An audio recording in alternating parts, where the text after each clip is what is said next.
Australia ವಿರುದ್ಧದ ಏಕದಿನ ಸರಣಿಯನ್ನ ಸೋತಿರುವಂತಹ ಭಾರತಕ್ಕೆ ನೆಕ್ಸ್ಟ್ ಚಾಲೆಂಜ್ ಇರೋದು ಟಿ20 ಸರಣಿ. ಆಸ್ಟ್ರೇಲಿಯಾ ವಿರುದ್ಧದ 5 ಪಂದ್ಯಗಳ ಟಿ20 ಸರಣಿ ಅಕ್ಟೋಬರ್ 29 ಅಂದ್ರೆ ನೆಕ್ಸ್ಟ್ ಗುರುವಾರದಿಂದಲೇ ಶುರುವಾಗ್ತಾ ಇದೆ. ಏಷ್ಯಾ ಕಪ್ಗೆ ಸೆಲೆಕ್ಟ್ ಆಗಿದ್ದಂತ ಆಟಗಾರರೇ ಈ ಸರಣಿಗೂ ಕೂಡ ಸೆಲೆಕ್ಟ್ ಆಗಿದ್ದಾರೆ. ಸೂರ್ಯಕುಮಾರ್ ಯಾದವ್ ಟಿ20 ಕ್ಯಾಪ್ಟನ್ ಆದ್ಮೇಲೆ ಒಂದೇ ಒಂದು ಸರಣಿಯನ್ನು ಕೂಡ ಸೋತಿಲ್ಲ. ಬಟ್ ಈ ಸಲ ಗೆಲುವು ಅಷ್ಟು ಈಸಿನೂ ಇಲ್ಲ. ಯಾಕೆ ಅನ್ನೋದನ್ನ ಈ ವಿಡಿಯೋದಲ್ಲಿ ಹೇಳ್ತೇನೆ. ನಾನು ಶಾಂತ. ನೀವು ಸುದ್ದಿಯಾನದ ಸಬ್ಸ್ಕ್ರೈಬರ್ ಆಗೋದಿಕ್ಕೆ ಮರಿಬೇಡಿ. ಭಾರತ ಮತ್ತು ಆಸ್ಟ್ರೇಲಿಯಾ ನಡುವಿನ 5 ಪಂದ್ಯಗಳ ಟಿ20 ಸರಣಿ ಅಕ್ಟೋಬರ್ 29ರಂದು ಕ್ಯಾನ್ಬೆರಾದಲ್ಲಿ ಆರಂಭವಾಗಲಿದೆ.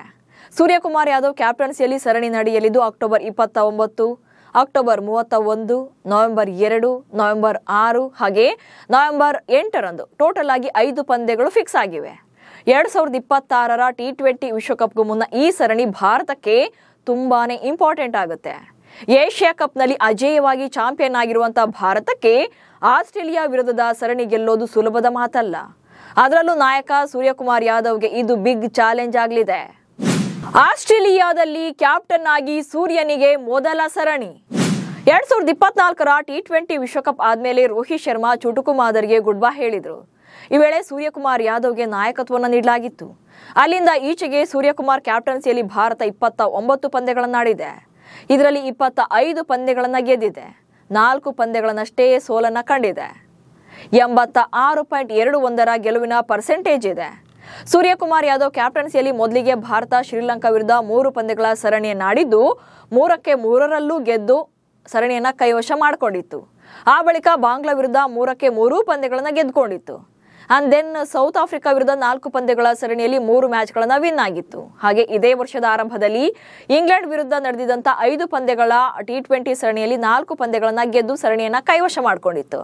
ಹಾಗೆ ಏಷ್ಯಾ ಕಪ್ನಲ್ಲಿ 7ಕ್ಕೆ 7 ಪಂದ್ಯಗಳನ್ನ ಗೆದ್ದು ಚಾಂಪಿಯನ್ ಪಟ್ಟಕ್ಕೆ ಏರಿತ್ತು.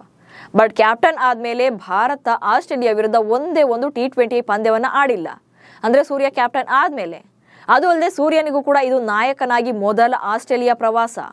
ಇನ್ನು ಸೂರ್ಯ ಕ್ಯಾಪ್ಟನ್ ಆಗಿ ಒಂದೇ ಒಂದು ಸರಣಿಯನ್ನ ಸೋಲದೆ ಇದ್ರೂ ಕೂಡ ಬ್ಯಾಟಿಂಗ್ ನಲ್ಲೂ ಸೌಂಡ್ ಮಾಡಿಲ್ಲ. ನಾಯಕತ್ವಕ್ಕೂ ಮುನ್ನ ಭಾರತ ಪರ 43ಕ್ಕೂ ಹೆಚ್ಚಿನ ಸರಾಸರಿಯಲ್ಲಿ ರನ್ಸ್ ಅನ್ನ ಕಲೆ ಹಾಕ್ತಾ ಇದ್ರು. ಬಟ್ ಕ್ಯಾಪ್ಟನ್ ಆದ್ಮೇಲೆ 18+ ಆವರೇಜ್ ನಲ್ಲಿ ರನ್ಸ್ ಬಂದಿದೆ ಅಷ್ಟೇ ಅಲ್ಲದೆ ಕಳೆದ ಏಷ್ಯಾ ಕಪ್ ನಲ್ಲೂ ಕೂಡ ಶೈನ್ ಆಗಿಲ್ಲ. 6 ಇನ್ನಿಂಗ್ಸ್ ಗಳಲ್ಲಿ ಬ್ಯಾಟ್ ಬೀಸಿದಂತಹ ಸೂರ್ಯಕುಮಾರ್ ಯಾದವ್ ಒಟ್ಟಾರೆಯಾಗಿ ಸ್ಕೋರ್ ಮಾಡಿದ್ದೆ 71 ರನ್ಗಳನ್ನ. ಅದರಲ್ಲೂ 47 ರನ್ ಗಳಿಸಿ ಅಜೇಯರಾಗಿ ಉಳಿದಿದ್ದೆ ಹೈಯೆಸ್ಟ್ ಸ್ಕೋರ್ ಆಗಿತ್ತು. ಹೀಗಾಗಿ ನಾಯಕನಾಗಿ ಸೂರ್ಯನಿಗೆ ಈ ಸರಣಿ ಅಷ್ಟು ಸುಲಭ ಇಲ್ಲ. ಹೀಗಾಗಿ ಸೂರ್ಯನಿಗೂ ಕೂಡ ಬಿಗ್ ಚಾಲೆಂಜಸ್ ಇದೆ. ಆಲ್ರೆಡಿ ಏಕದಿನ ಸರಣಿಯನ್ನ ಗೆದ್ದಿರುವಂತ ಆಸ್ಟ್ರೇಲಿಯಾ ತವರಿನಲ್ಲಿ ಮತ್ತೆ ಡಾಮಿನೇಟ್ ಮಾಡೋಕೆ ಕಾಯ್ತಾ ಇದೆ. ಸದ್ಯ ಭಾರತ ಐಸಿಸಿ ಟಿ20ನ ಫಾರ್ಮೆಟ್ ನಲ್ಲಿ ಹಾಲಿ ಚಾಂಪಿಯನ್ ಆಗಿದೆ. ಹಾಗೆ ಜಗತ್ತಿನ ನಂಬರ್ 1 ಟೀಮ್ ಆಗಿದೆ.